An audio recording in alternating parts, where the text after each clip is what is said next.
Welcome to the garage. I'm going to talk about my gear. I'm probably just going to ramble about my gear, so bear with me. I haven't really thought about any of this, but I want to share what I hiked with and some of my thoughts. So if you have any questions about any of the gear I used or questions on other things you're looking at, I hiked with a lot of people. I saw a lot of different, sleep systems, packs, tents, all that. So if you have any questions about other stuff or my stuff, just let me know. I guess we'll start with my backpack. A ULA circuit.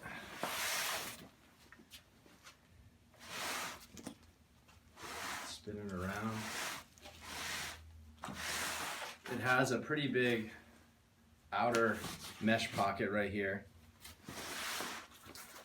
Two decent size side pockets.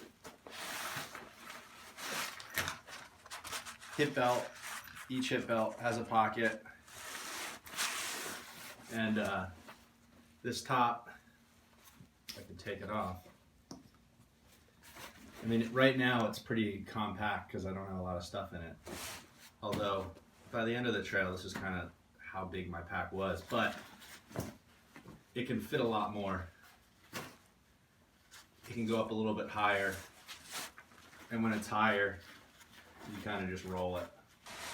It didn't take too much of a beating. And when I do another hike, I'm going to use this pack. Unless someone gives me a free pack. These pockets could easily hold 2 1-liter bottles. So I'd have 2 liters here, 2 liters here. This mesh, I would usually just throw my tent poles. I had 2 light tent poles. I'd throw them right here. Tent stakes. You could have snacks in here. I have a baseball cap. In terms of weather, it's not waterproof. The thing will get pretty soggy, but I never let it come to that. I would always use a poncho, and I'm sure they sell other things out there to keep your bags dry. So this isn't something that would do well just getting pummeled by rain. If you do want to get a ULA pack, they have different size straps, different size hip belts. I think this is an S strap, and this is a medium size hip belt. The S strap, I think there's a J strap and an S strap. I went with an S strap because it's made for people with broader shoulders. The hip belt, I was a medium. I probably should have switched out to a small. So I'm wearing a medium, and it might be hard to see, but this is fully tight on me right now, and there's still a little bit of give, so it will, I guess the heavier my pack is, it'll kind of slide down and it really starts to rub on your hip. So I probably should have gotten a small, but I was lazy. And that's just from losing weight while hiking. In terms of comfort, I'd say my base weight was probably, depending on where I was, the Sierras was a little heavier because I had a bear can, an ice axe, trekking poles, some other things. My base weight is anywhere from 15 to 20 pounds. Food, leaving town could be 10 pounds. So that's, anywhere from 25 to 30 right there. And then water, I'd say my total weight at most was anywhere from 30 to 40. And I was never uncomfortable with this pack. The only thing is with the Bear Vault, which you're gonna have, if you're hiking the Pacific Crest Trail, you're gonna need, it takes up like this much of the pack. And this padding right here doesn't really do a good job of, shielding you from the Bear Vault. You'll feel it. So I found one of those collapsible sleeping pads in a hiker box, and I probably took this much of it, and I folded it and I put it right here, and that was good enough for me. Fanny pack. This and my sleeping bag may have been my favorite pieces of gear. You might see these out on the street and laugh at the people, but honestly on trail, I got a lot of junk in here. But the great thing about this is you have it right here. Duh. I'll put my backpack on.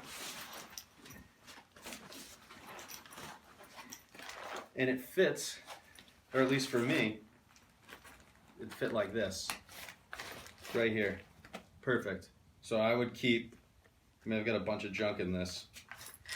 Caffeine pills, lighter, headphones, Cliff Bar. Like, I would keep stuff like this, like these types of things. Easy access right here. What it allows you to do, I mean, obviously you have, my pack has pockets here and here, but it distributes the weight, and it distributes all your stuff more evenly, so you don't have bulging hip belts. I usually like to keep my water here and not have snacks, but what it lets you do, it lets you hike longer, so you're not stopping and taking your pack off and looking for snacks, looking for food. And then when you're in town,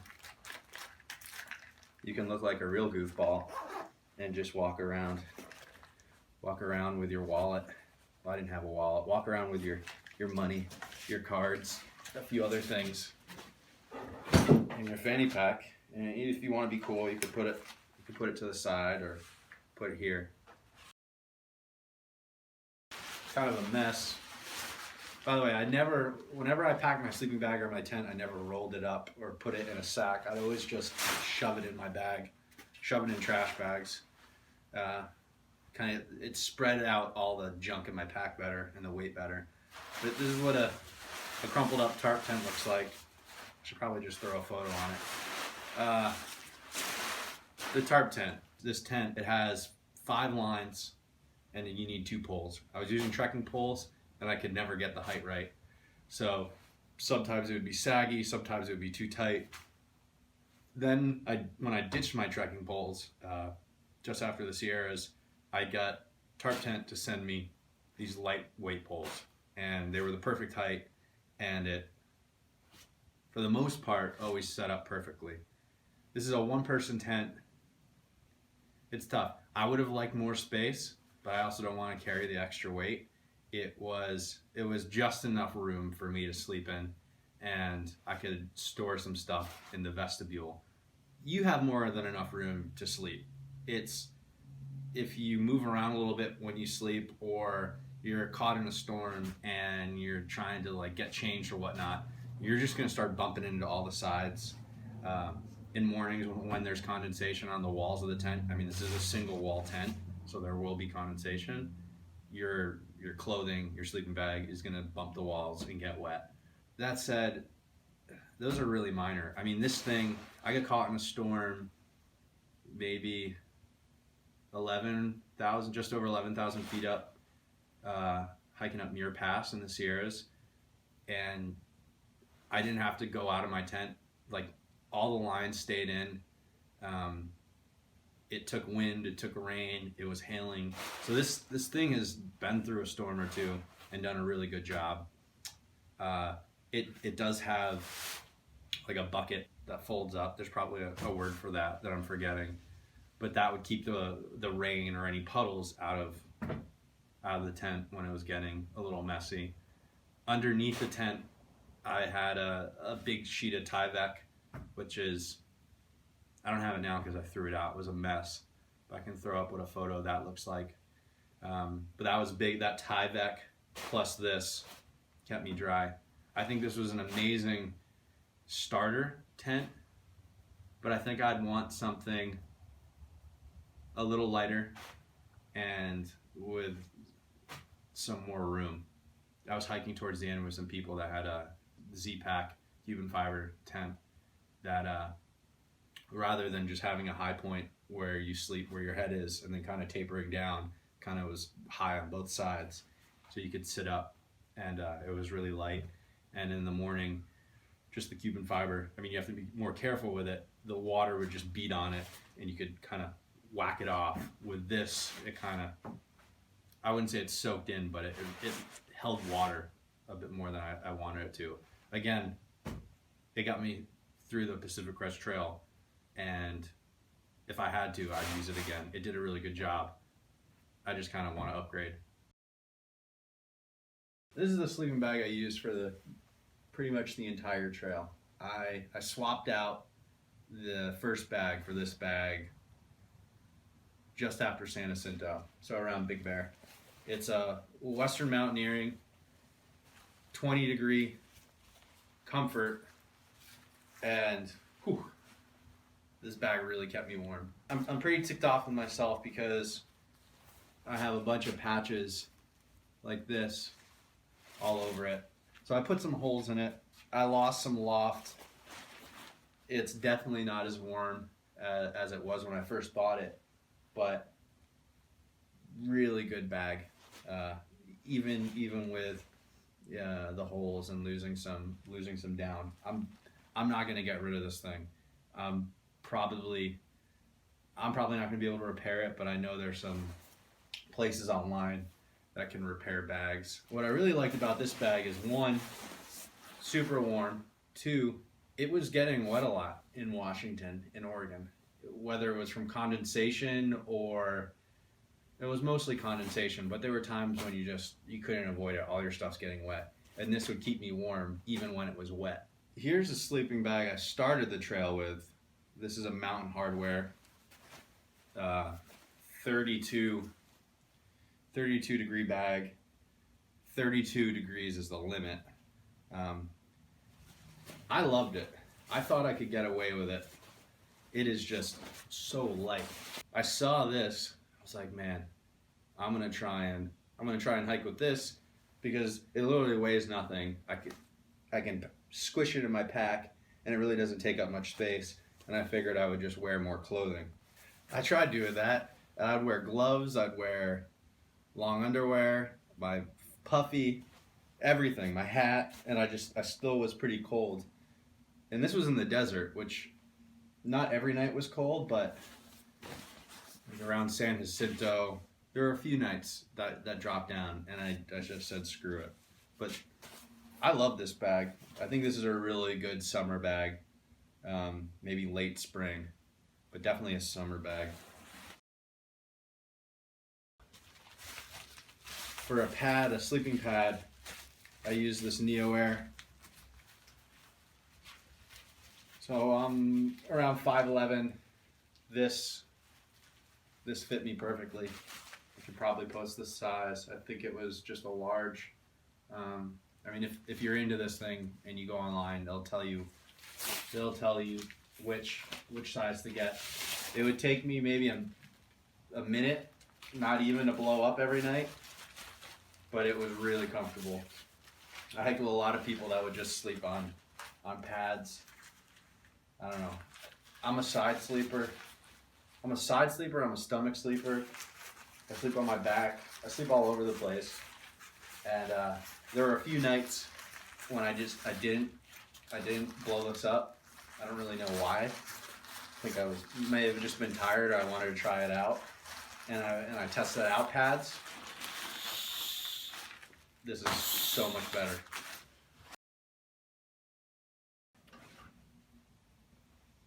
Ooh, let's talk about some clothing. My shorts. I love these things. Hot pink, $5 from Walmart. They do the job. I went out with just used one pair of briefs. They they held up kind of nicely. Got one little hole there. Maybe I sat on a twig or something.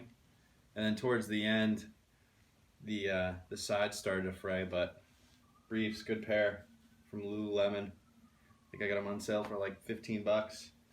A lot for her briefs, but they feel really nice. Then I wore these dry fit Nike leggings. Sometimes I'd wear them just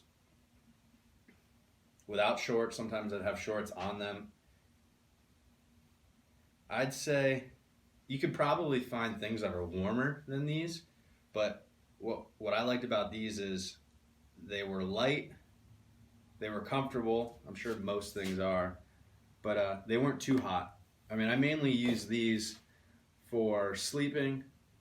When I woke up and it was really cold, I could just get out of my bag and I wouldn't feel miserable, and then I could take them off. But it was never like these were never intended to, you know, fight off the cold completely. It was more of a thing to make, you know, mornings a little more comfortable. I had a lightweight Patagonia button down. So I wore this a lot in the desert. The collar I'd flip up just to kind of protect my neck. The pocket here, a zip pocket here. Really lightweight. I mean, I would usually keep my sleeves down, but you have the option to roll them up. What I was doing with this, and I forget where it was, but along the trail I was talking to a construction worker. I would have this top on in the desert, completely covered, and I'd always have a t-shirt, something like this. I might have my t-shirt in there underneath it, and I'd button it up, I'd have this popped, and what would happen is this shirt would get drenched, and this would keep the heat off, and it just had a cooling effect. Like the sweat would kind of stay cold.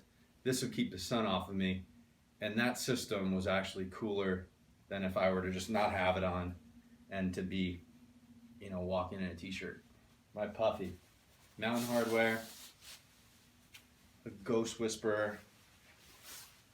It has quite a few holes in it. It stinks now, so I might have to get a new one because it lost a lot of fluff. But this thing did I love this. It was, I mean, I could zip it up like this. Really warm for its weight. I mean, this is really light. There's nothing here.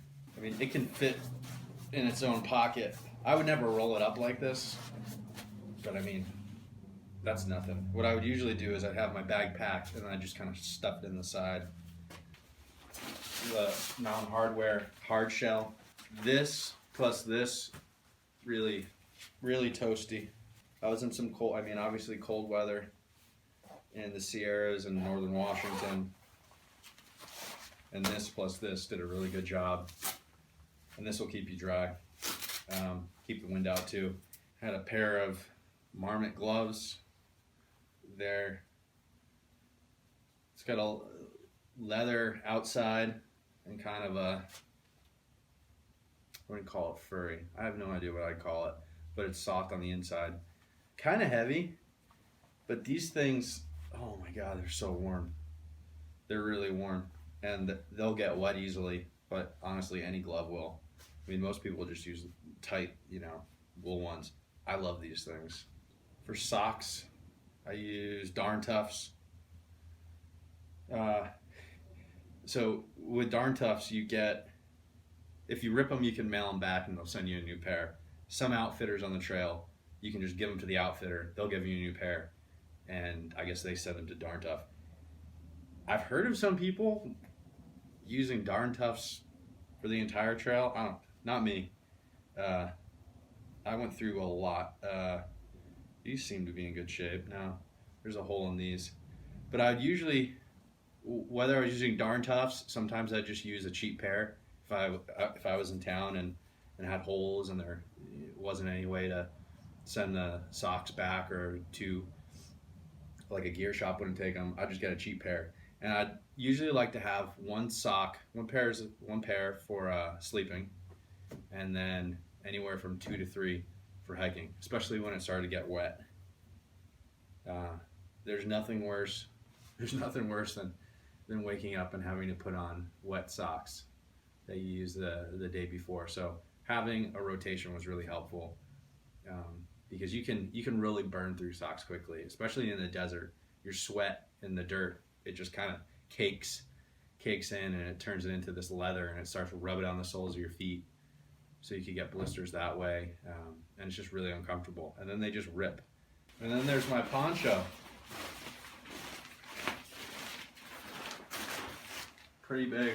think I was in Northern Oregon, and in terms of rain gear, I just had this hard shell, and you know, it hadn't really rained much on the trail until Oregon.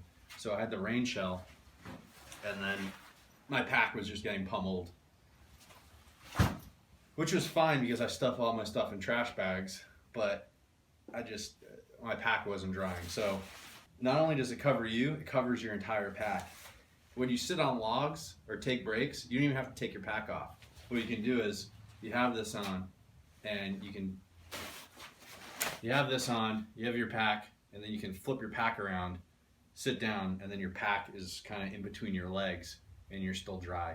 And then you can flip it back around without even taking this thing off. But I definitely would never do a hike without a poncho, no matter how goofy it looks. My hat. Just a basic winter cap. Put it over my head. Let it pop up like this. This was a weird hat. It always slide off my head. But it kept me warm. Good hat. This is Patagonia. It's the long sleeve hooded base layer. Thermal weight. Capilene base layer. In Oregon and Washington, I pretty much wore this all day. There's a few holes in it, but I really like this. I didn't use the hood that much. I'd use the hood when I was sleeping, but you know, just zipped up like this, and a pair of shorts, you're good to go all day. And it breathed really well. It was warm and it breathed really well, which I don't exactly get, but that happened. And then my t-shirt, which is an absolute mess, made it the entire way.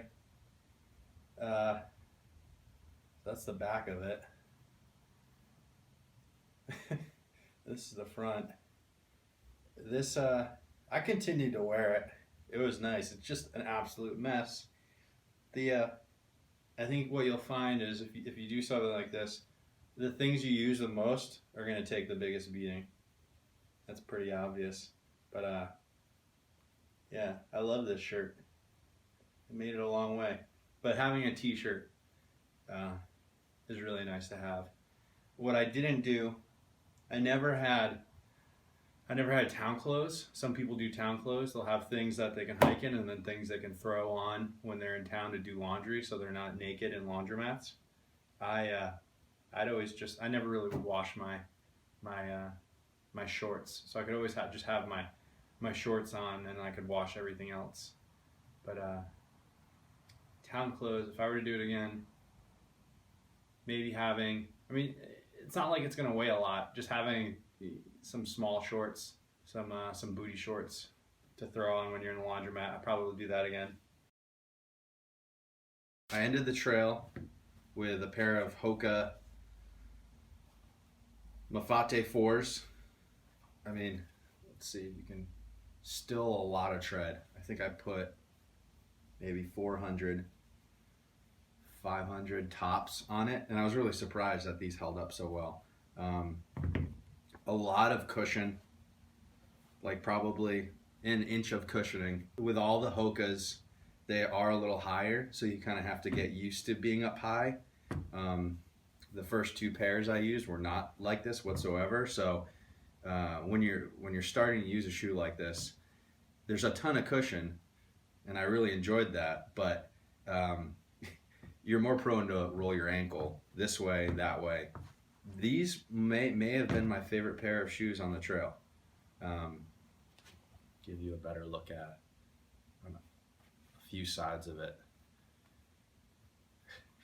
It's funny, when I started the trail, I was hiking with a guy, and he had a pair of these actually, and I thought they looked kind of goofy, but it feels like you're gliding.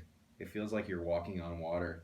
And I know there's this minimalist movement, and you know, you should feel your footsteps, and when you are experiencing pain, that means you're striking improperly and you need to kind of fix your stride. But I think my stride was perfectly fine. I think it was more of just your feet tend to hurt, or your feet can hurt when you're walking 20, 25, 30 miles a day, and these mitigated that pain. Not that I was having a lot of pain, but it was just a really comfortable ride. So I ended with these, and if I do another hike, I'd likely continue with these because there's plenty of tread. Before these, I had another pair of Hokas, which are kind of beat up.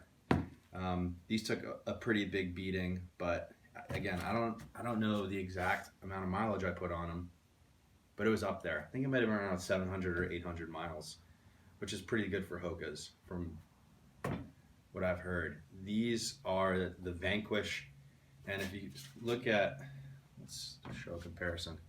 Again, these are pretty worn out, but these never started with tread anything like these. These are more of a running shoe, I think. There was a deal online. I looked at the tread and it had a decent amount, and honestly I got a ton of miles out of these and I never ran into any issues. The same thing, these are pretty high up, so you just gotta build ankle strength, I guess. I don't know. And I also had a pair of La Sportivas.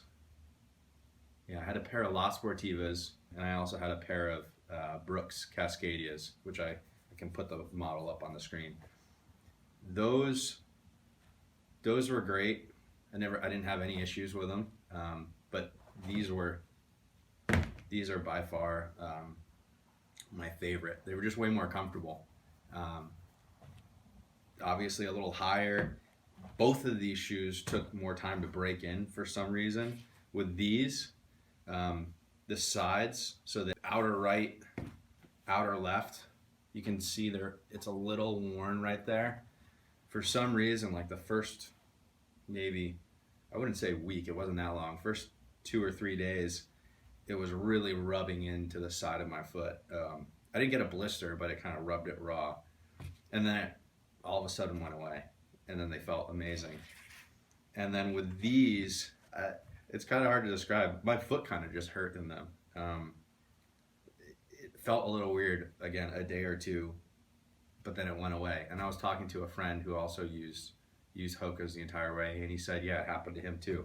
So I don't know why Hokas make your feet hurt when you start wearing them for the first day or so, but it's more than worth it. They're really comfortable shoes. So I'd always carry this bag around with me, a Possibles bag. That's what one of my friends called it. And I'd keep, what would I keep in this thing? I'd keep my battery. This thing is huge. I know you're thinking, what do you need a battery pack this big for? When I started the trail, I had my phone, and I had this camera, a Sony A6300. So I had my phone, I had this mic, which is a Rode, just a kind of like a mini shotgun mic.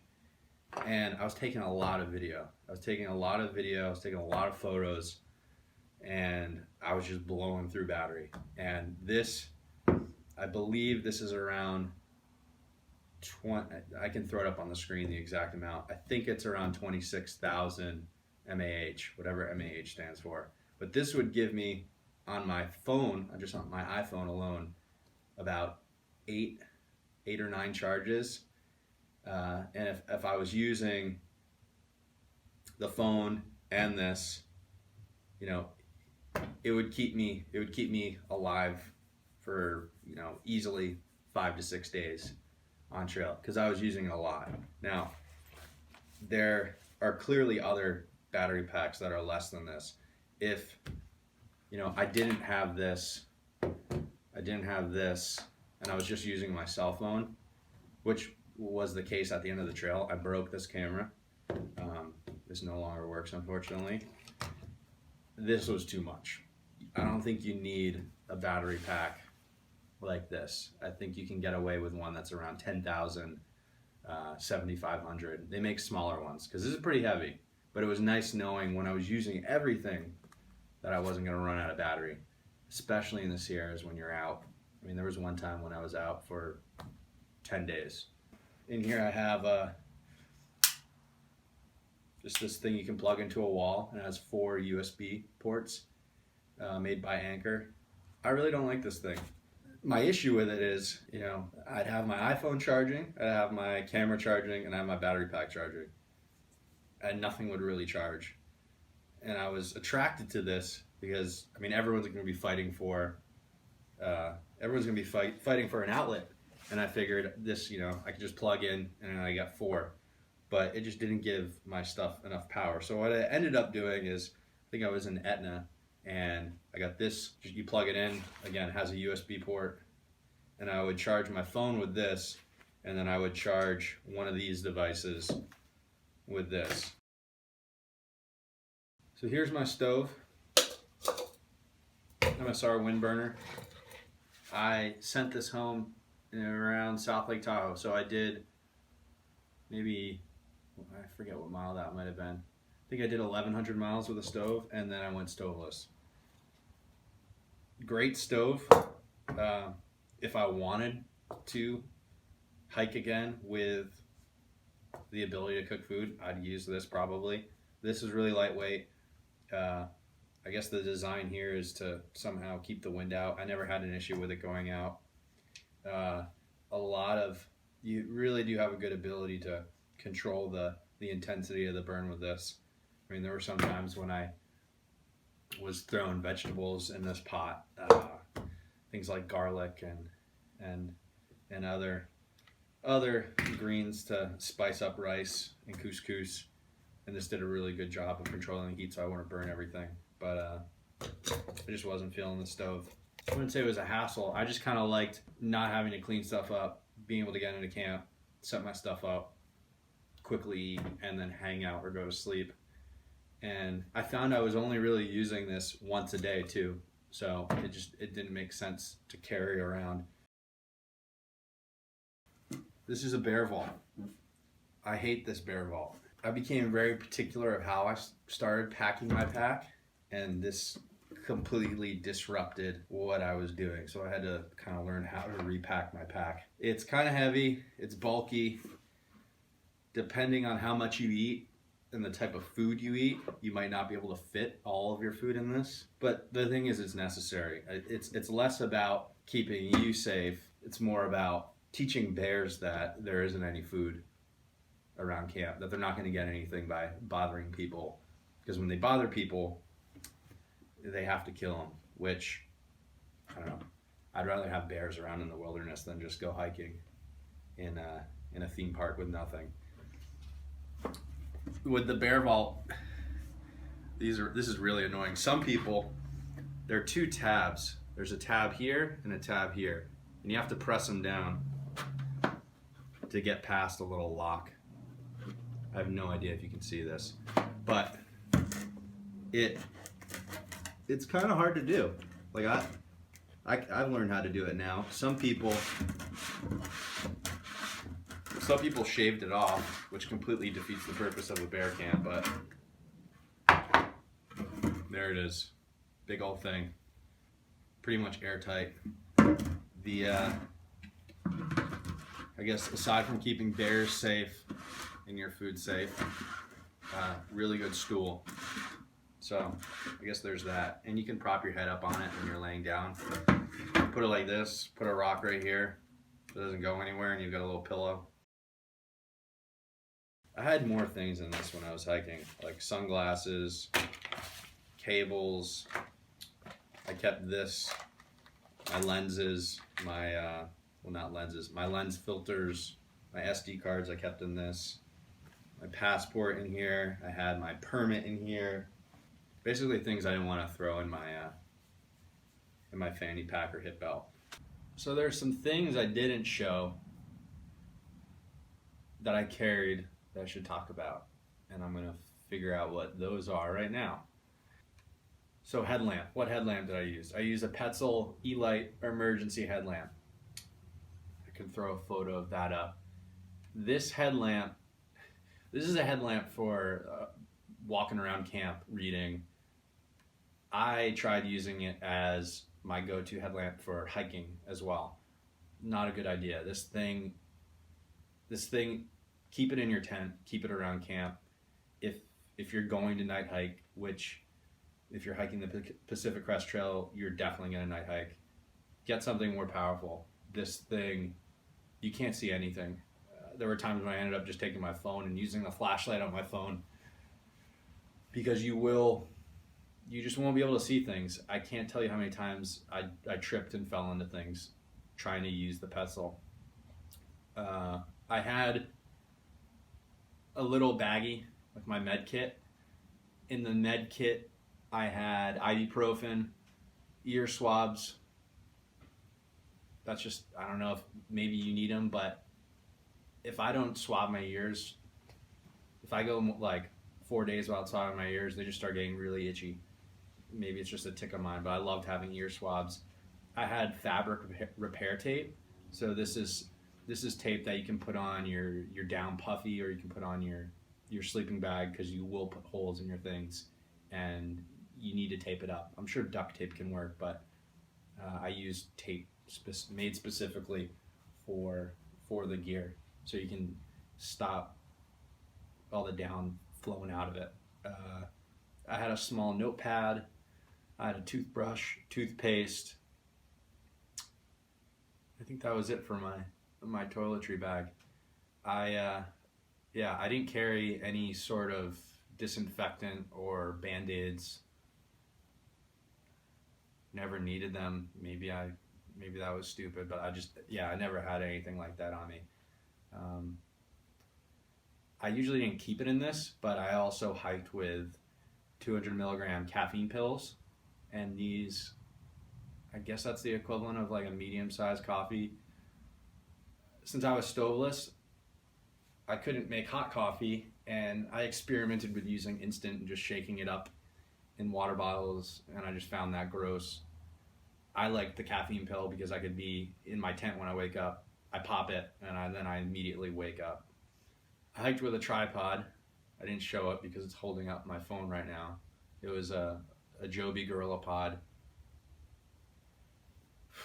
I don't think I'd bring it out on the trail again. It was great to have when I was using my larger Sony camera more, but once I broke the Sony, I just kept it around and I was using it with my iPhone. But I think, I don't know, if I do it again, I'll probably just find a way to prop it up, prop whatever camera I use up on rocks, or get something smaller than the Joby. I did carry a knife. I carried 2 Gerbers. I forget what my first Gerber was called, but I left it somewhere in the Sierras, and then I ended up getting a Gerber Paraframe, which was similar to the first one I had. For knives, again, you're not going to need a knife to protect yourself. That's just silly. You're going to use a knife to cut cheese, to cut salami, pepperoni. Maybe if you have some rope or something, I don't know. It was more of a kitchen utensil for me. So, I mean, that's something I could probably get away with not using a knife. A food bag. I had a Granite Gear 16-liter zip sack, and maybe somewhere in Oregon, somewhere in the Sierras, some animals got to it, so there were little holes in it that I had to tape up. And then in Oregon, my friend's dog got into it and just ate the whole thing. And then I moved on to one of those reusable shopping totes. That worked kind of well. And then I ended up just switching to trash bags. A food bag, I don't know. If you can get a cheap food bag, get it. I don't think it's really worth spending $30 on a food bag when you can just use a trash bag or a grocery bag tote. Trekking poles.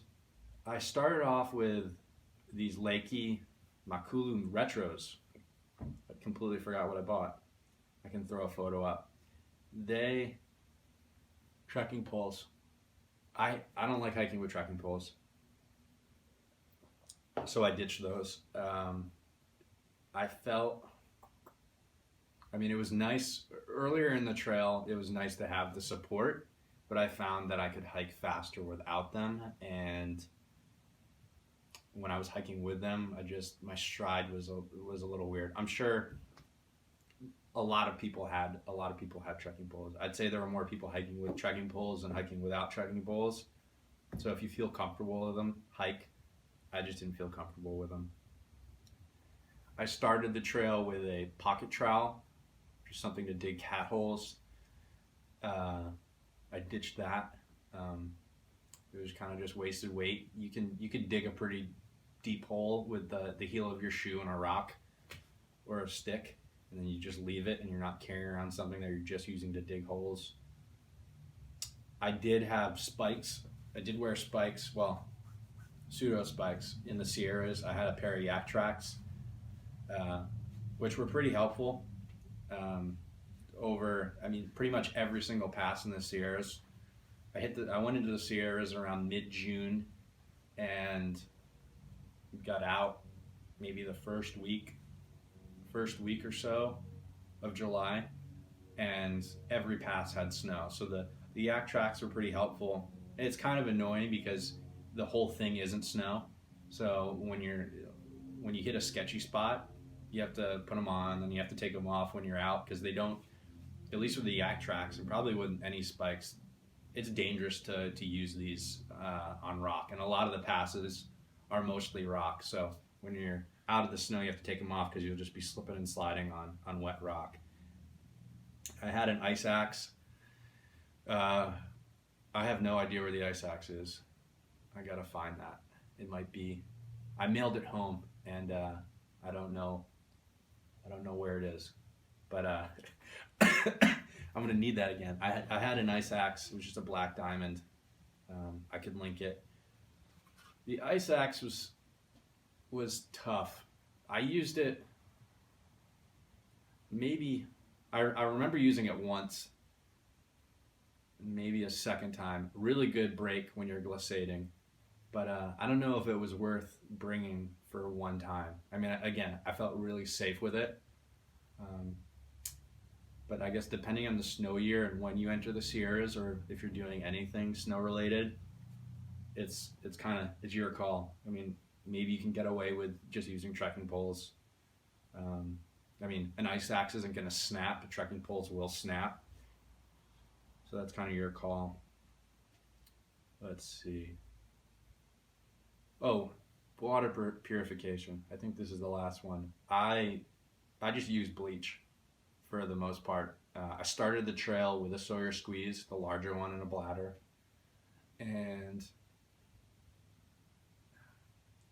I feel like I popped a few bladders, and then the thing with the Sawyer squeeze is there's this it's like a washer, and if you lose the washer that goes in the Sawyer squeeze, water will just start shooting out all over the place, and I kept on losing that washer, and then I'd have to MacGyver ways to keep the water from coming out. That's my own fault. It's a good system. I just went with bleach because it was easier. You put anywhere from 1 to 4 drops in a liter of water, depending on how suspect the water looks. I ended up just using one drop. Never had any issues with water, and it's just quicker. And you can fill up a little eyedropper of bleach, and it will last you 1,000 miles of trail. Yeah, that's it. That's all my gear.